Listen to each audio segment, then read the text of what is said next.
All right, fans, this week I got a really special episode for you. I'm coming out here to meet up with my good buddy, Monty Leclair, who's a West Coast Navy SEAL with combat experience with the MK-12 SPR. In addition, he's the brains behind Centurion Arms. We're going to take a real hard look at this weapon system that has been doing great things for our country overseas, as well as the ammo that goes along with it. The one and only Black Hills Mark 262. Stay tuned.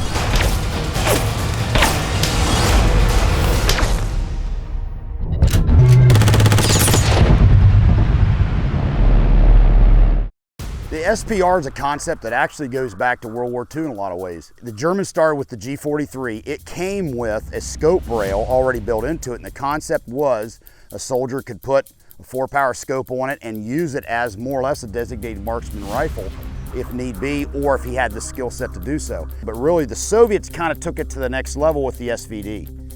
They had a purpose-built gun. You could say sniper rifle, but truly the SVD is a designated marksman's rifle, especially when you look at the number that they field. Now, the difference it has between what we're using now in the SPR is, remember, they were fielding the AK in 7.62x39. In addition, the SVD in 7.62x54R, so there was a little bit of difference. Now when we get to the SPR, essentially it took us a while to get the concept, but the United States has taken it to a completely new level. And to be real honest with you, the AR platform has allowed that. It's very easy to free float it. It has a flat top upper receiver so you can mount a variety of different optics. It hinges for ease of disassembling, assembly, and cleaning. So the M4, M16 style platform has been ideal for the SPR. One of the reasons why it's been so successful in the U.S. military. My first experience with the SPR program rifle was when I got issued a Mark-12 Mod 1 to actually deploy overseas with. We got it for our workup as part of our sniper suite. It was the first time that I'd actually seen it, and it was the first time we'd actually had a 5.56 actorized weapon in the system with a scope and suppressor and everything. And you know, at first you're kind of like, well, why do we have this? We have regular M4s. And the more I got to shoot it and use it, the more I got an appreciation for it. And especially when I deployed overseas, having that thing with me, it fit a lot of niches that I kind of didn't realize that we were missing until I got and actually started using it. It's really good for precision stuff out to 300-400 yards, and it really fit a nice niche. Hey, I want to introduce you to my good friend, Monty Leclair. He's a West Coast Navy SEAL and also the man behind Centurion Arms. I've known Monty for many years. Thank you, brother, for coming. When I think of SPRs, Monty's the first guy I think of. He not only built my Mark-12 Mod 1 SPR, but with Centurion Arms, he's kind of upped the ante with rails and barrels and whatnot that are tailor-made for that specific role. So we're going to table talk the SPR, and I'm sure you're going to enjoy it. Now, Monty, you've deployed with the gun.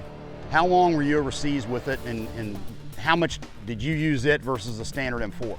I was deployed for about 7 months to Iraq with it, and it was probably about 50-50 between being an assaulter or doing recce Overwatch type missions, where the Mark-12 Mod 1 was my primary weapon for that. Okay, now, was it pretty much set up like this? This is the gun you built me. Was it real similar to this setup? Pretty much exactly like this. Okay, from your experience, strengths and weaknesses of this platform, you know, and as you see it here. You know, obviously, you know, with the sniper mission, you're making this your primary weapon. It being a little bit longer is a little bit harder to do house clearings and stuff. A lot of times on a recce team, you still need to do that. You still need to, even though it's not your primary target building, you're still taking down a building that, you know, potentially has people in it and issues. So obviously it being a larger weapon, you know, makes it a little bit harder to do room entries and clearances and stuff. We may do and do it, but that's one of the downsides of the larger weapon. Obviously, it's what's needed with the full stock, you know, for, you know, better shoulder position for more precision shooting, as well as the longer barrel, you know, to help give you a little bit better velocity and range. Now, from what you've seen, I'm sure you would agree, there's really no need for auto in it. Have you seen any of the guns issued with the auto sear taken out? I have not. They've all had the auto sear in it, and I agree. To me, it's just not something that I use on my standard M4, let alone one that's made for designated marksman precision type shooting. Now, the trends we've seen with this gun in the service, have you seen any of the issues where guys are wanting to do the piggyback setup like you see with the ACOG and like a red dot optic on top, or even a micro off to the side, an aimpoint micro? Are you starting to see that with this gun? Absolutely. A lot of guys, once again, we have a lot of the little miniature red dots, and we have replacement rings that you replace the top, and it's a platform that holds that. And that's a real common trend for guys to do, that they'll go ahead and take this rear ring and pull it off, put that platform on there and sight in the red dot. Yeah, because when you're up close, like this is a 2.5 to 10 Night Force, correct? which was what you deployed with, up close within 25 yards or closer in room distances, that 2.5 power is just, it's unusable. It is. You know, so you're really almost point shooting unless you got something in a piggyback format in a red dot sight. Correct. So that red dot works out there for a lot of guys really well. They can just kind of pull their cheek weld up, kind of look over the rifle, and right there they've got their red dot. And now the most famous ammo when it comes to SPRs is the Mark 262. What's your personal experience using that stuff? The Mark 262, I love that ammo. You know, once again, in the SPR role, it obviously shines and brings the most out of the platform, but that ammo is good across the board. I mean, we found that we like it in the 10-inch barrels. It tends to have better performance in the short barrel stuff, as well as the standard M4. And when you go shoot groups with the M4, just shooting that ammo when we're doing quals, as opposed to a green tip, will shrink your group size in half. Now, when you look at the SPR as a platform, there's only a few constants. One, they generally all have free float rails. They're certainly all chambered in 5.56. They almost always use a stainless match barrel, and believe it or not, they use the Harris bipod as a constant. The other one that they use as the preferred ammo in all of them, if it's available, is the Black Hills Mark 262.